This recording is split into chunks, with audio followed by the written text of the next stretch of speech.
झारखंड की राजनीति में इस वक्त सबसे बड़ा सवाल यही है कि क्या परिमल नाथ वानी राज्यसभा पहुंचने वाले हैं।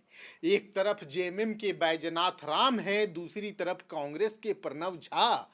लेकिन सबसे ज्यादा चर्चा अगर किसी उम्मीदवार की हो रही है तो वो है बीजेपी समर्थित निर्दलीय उम्मीदवार परिमल नाथ वानी की।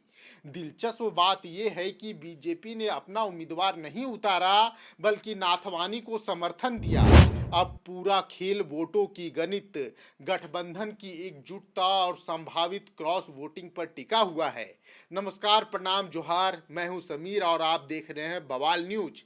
आज हम आपको बताएंगे 5 ऐसे फैक्टर जिनकी वजह से राजनीति गलियारों में कहा जा रहा है कि नाथवानी मुकाबले को त्रिकोणीय नहीं किया बल्कि बेहद रोमांचक बना दिया है। कई राजनीतिक जानकार मानते हैं कि नाथवानी अब राज्यसभा जाएंगे, इस बात में कोई दो मत नहीं है। पहले पॉइंट की बात कर लेते हैं। 24 वोट तो पहले से जेब में है। सबसे पहले विधानसभा का गणित समझिए। बीजेपी के पास 21 विधायक हैं, उनके सहयोगी आजसू, जेडीयू और एलजेपी के एक एक विधायकों को जोड़ दे तो एनडीए का आंकड़ा 24 तक पहुंचता है। बीजेपी नेताओं ने भी सार्वजनिक रूप से माना है कि उनके पास 24 वोट है और जीत के लिए 28 वोट की जरूरत है, यानी नाथवानी को सिर्फ 4 अतिरिक्त वोटों की जरूरत है। और यहीं से राजनीतिक ट्विस्ट आता है, यहीं से चुनाव दिलचस्प हो जाता है, क्योंकि झारखंड में राज्यसभा चुनाव का इतिहास बड़ा दिलचस्प रहा है। राज्यसभा चुनाव में 4 वोट जुटाना विधानसभा चुनाव जितने मुश्किल नहीं माना जाता, क्योंकि राज्यसभा चुनाव में बहुत सारे फैक्टर काम करते हैं। आपसी संबंध कैसे हैं, पैसों का लेन देन और कौन सा कैंडिडेट किसके कितने काम आ सकता है। दूसरे पॉइंट की बात करते हैं। जयराम महतो का एक वोट बन सकता है गेम चेंजर। अब आते हैं सबसे चर्चित नाम पर, जयराम महतो। जयराम महतो जेएलकेएम के इकलौते विधायक हैं जो विधानसभा में हैं। विधानसभा में उनकी संख्या भले ही एक हो, लेकिन इस चुनाव में उनका वोट चर्चा का केंद्र बन गया है और उनका वोट इंपॉर्टेंट भी बन गया है। अगर जयराम महतो किसी भी पक्ष को खुला समर्थन करते हैं तो उनकी राजनीतिक संकेत वोटों की संख्या से कहीं बड़ी हो सकती है। जयराम महतो भी कह चुके हैं जो ज्यादा से ज्यादा काम करेगा वो उन्हें समर्थन करेंगे। इसलिए राजनीतिक पर्यवेक्षक मान रहे हैं कि सभी खेमों की नजर इस बार एक वोट पर भी होगी, क्योंकि जब मुकाबला बेहद करीबी होता है तो एक वोट भी पूरा नैरेटिव बदल देता है। और इस बार जयराम महतो का वोट पूरा नैरेटिव बदल दे सकता है। तो क्या नाथवानी को जयराम महतो का समर्थन मिलने वाला है? क्या महागठबंधन में सब कुछ ठीक चल रहा है? ये तीसरा पॉइंट है, समझिए। यही सवाल है जो कांग्रेस को सबसे ज्यादा परेशान कर रहा होगा। राज्यसभा उम्मीदवारों को चयन को लेकर कांग्रेस और जेएमएम की मतभेद की खबरें लगातार सामने आ रही थी। कई सार्वजनिक बयानबाजियां भी हुई, कई बार दिल टूटे।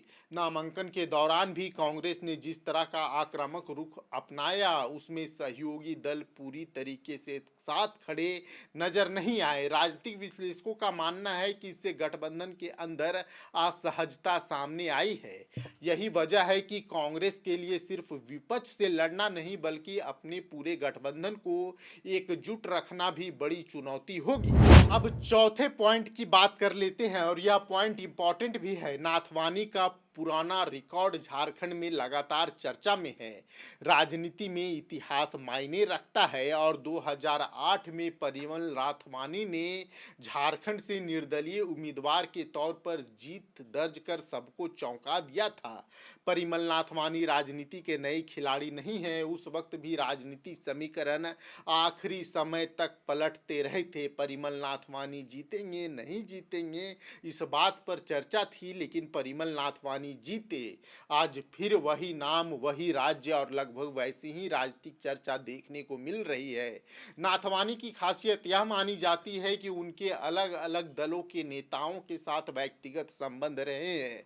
उनकी जो बिजनेस की साख है उससे कई राजनीतिक दलों को लाभ भी मिला है। यही कारण है कि उनके समर्थक दावा कर रहे हैं कि अतिरिक्त वोट जुटाना उनके लिए कोई ज्यादा मुश्किल नहीं होने वाली है झारखंड में। अब पांचवें पॉइंट की बात कर लेते हैं। कांग्रेस के सामने सबसे बड़ी चुनौती क्या है? आखिर कांग्रेस इतनी परेशान क्यों है, ये भी समझिए। कांग्रेस के पास अपने 16 विधायक हैं, लेकिन सिर्फ 16 से बात नहीं बनेगी। उसे जेएमएम आरजेडी माले का पूरा समर्थन सुनिश्चित करना पड़ेगा जीत के आंकड़े तक पहुंचने के लिए। अगर कहीं एक दो विधायक अनुपस्थित होते हैं या क्रॉस वोटिंग जैसी स्थिति बनती है तो पूरा गणित बदल सकता है। और यही वजह है कि कांग्रेस इस चुनाव को लेकर बेहद सतर्क दिखाई दे रही है। कांग्रेस के नेता बेहद गंभीर है। कांग्रेस को एकजुट रखने की पूरी कोशिश की जा रही है। महागठबंधन को भी एकजुट रखने की कोशिश की जा रही है, लेकिन क्या महागठबंधन एकजुट कर पाएगा या नाथवानी का खेमा महागठबंधन में दरार पैदा कर देगा? कुल मिलाकर तस्वीर अब झारखंड राज्यसभा चुनाव की साफ होने लगी है। एनडीए के पास 24 वोट माने जा रहे हैं, उन्हें सिर्फ 4 अतिरिक्त वोटों की तलाश है। वो 4 वोट कहां से आएंगे? अगर आप नाथवानी की समर्थकों की बात करें तो उनका कहना है कि 4 वोटों का जुगाड़ लगभग हो गया है। दूसरी तरफ कांग्रेस और महागठबंधन अपने पूरे कुनबे को एकजुट रखना चाह रहा है। यही कारण है कि झारखंड का यह राज्यसभा चुनाव सिर्फ 2 सीटों का चुनाव नहीं रह गया। या हेमंत सोरेन के राजनीतिक मैनेजमेंट, कांग्रेस की एकजुटता, नाथवानी की नेटवर्किंग की सबसे बड़ी परीक्षा बन चुका है। अब देखना होगा कि 18 जून को जब वोटों की गिनती होती है तो किसके पक्ष में जाता है। क्या झारखंड की राजनीति एक बार फिर से कोई उलटफेर देखने वाली है? क्या नाथवानी राज्यसभा जाने वाले हैं? क्या हेमंत सोरेन खुले मन से कांग्रेस को समर्थन दे रहे हैं, वो भी तब जब कांग्रेस का प्रतिनिधि मंडल उम्मीदवार तय करने से पहले हेमंत सोरेन से मिला था? तो जो सूत्र बताते हैं उसमें साफ संकेत दिया गया था कि राज्यसभा कैंडिडेट वही होगा जो सीएम हाउस के करीब होगा। प्रणव झा सीएम हाउस के करीब तो नहीं है, लेकिन कांग्रेस के राष्ट्रीय नेतृत्व के करीब जरूर है।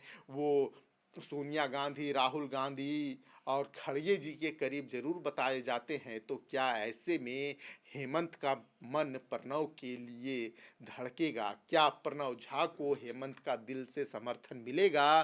क्योंकि अगर हेमंत का दिल से समर्थन नहीं मिला तो प्रणव झा का राज्यसभा जाना उतना ही मुश्किल है। वहीं नाथवानी हैं जो लगातार उनके समर्थक जीत का दावा कर रहे हैं। बीजेपी के कई नेता तो यह भी मानते हैं कि नाथवानी जी को 28 से ज़्यादा वोट आएंगे। अगर ऐसा होता है तो गठबंधन की दरार फिर से खुलकर सामने आ जाएगी।